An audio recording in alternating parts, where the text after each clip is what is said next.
Ja, i dag går turen til Camp Villmark eller på Varemessa Lillestrøm. Det blir spennende å se. Da skal sjefen selv, Monsen, holde foredrag der, og Duo har en stand med tailwalk-stenger og forskjellige andre merker. Mye kult antageligvis. Så det blir spennende. I dag så skal jeg snakke mye om det noen av dere sikkert har fått med på TV, den nasjonalparkserien. Men jeg har jo nå muligheten til å snakke om ting som dere ikke får se på TV. Så fikk vi lyst til å virkelig presentere det fineste vi har av natur i Norge. Første sesongen, det blir flere. Første sesongen så dro vi opp til Varangerhalvøya. Gå utenom stiene, liker å bruke kart og kompass og være i det som er mest. Og så er det å være ute på tider av året når naturen skifter ham ordentlig. Sånn som her, når alt utstyret vi har skal kunne brukes til mer enn én ting. Liggeunderlaget, hvis du må over en elv, og det må vi jo regelmessig alle sammen, ikke sant? Da kan du bruke det til å holde deg oppe og svømme over.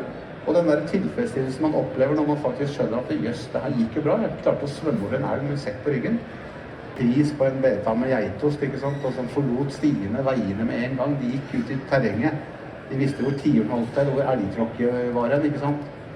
Jeg husker godt, jeg tror jeg kanskje var en 15-16 år, det begynner å bli noen år siden, så kom jeg med de klær jeg hadde råd til. Det var militære vadmesklær, og så en svær grønn ryggsekk og en bågasag på toppen av ryggsekken og et einskinn. Så gikk jeg opp en av de bratte bakkene i Søkedalen på vinteren.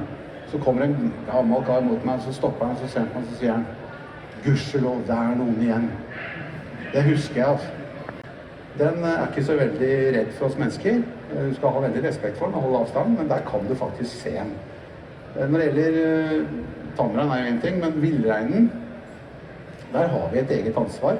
Andre oppe i fjellsida som støkker flokken, som fotografen fortalte meg senere. Og se her, bare ut til sida, ikke sant? De er utrolig vare. Og denne villreinstammen har vi et internasjonalt ansvar for å ta vare på. Og gjør vi det godt nok? Ikke sant? Det er jo et spørsmål vi kan stille. Dette er et bilde fra veien inn til Snøheim på Dovre. Nå har vi tatt i hvert fall ett grep da. Det er ikke lov å gå her til fots. Du må sitte på bussen, skal du inn til Snøheim og starte turen på Dovre der. Sånn at villreinen kan krysse.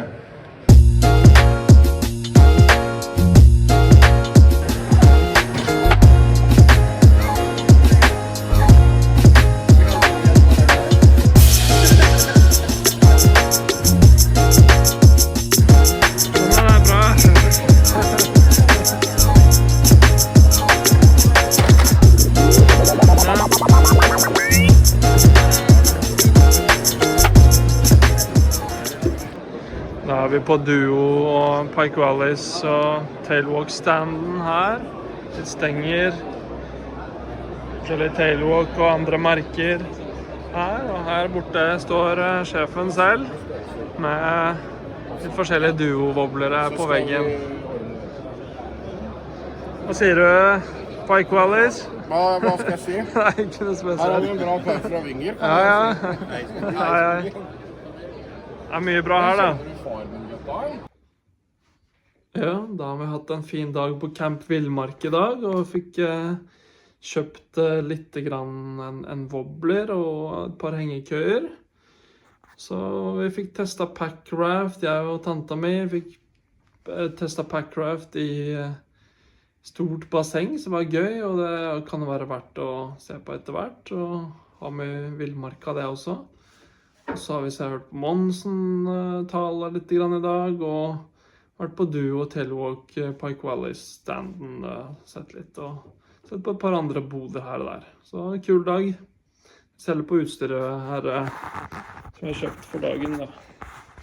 Da har vi en Keison-wobbler her, som var til god pris på 159.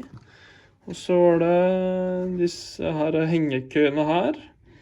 De koster vanligvis, tror jeg, noen 1000 kroner, men det var 400 kroner per stykk på grunn av noe slags innpakningsmangler eller et eller annet sånt. Så jeg fikk veldig god pris på det til meg og kona. Så det var en fin dag. Kult å være på Camp Villmark. Ha det bra! Og gjerne subscribe til kanalen min hvis du vil, eller lik videoen. Ha det.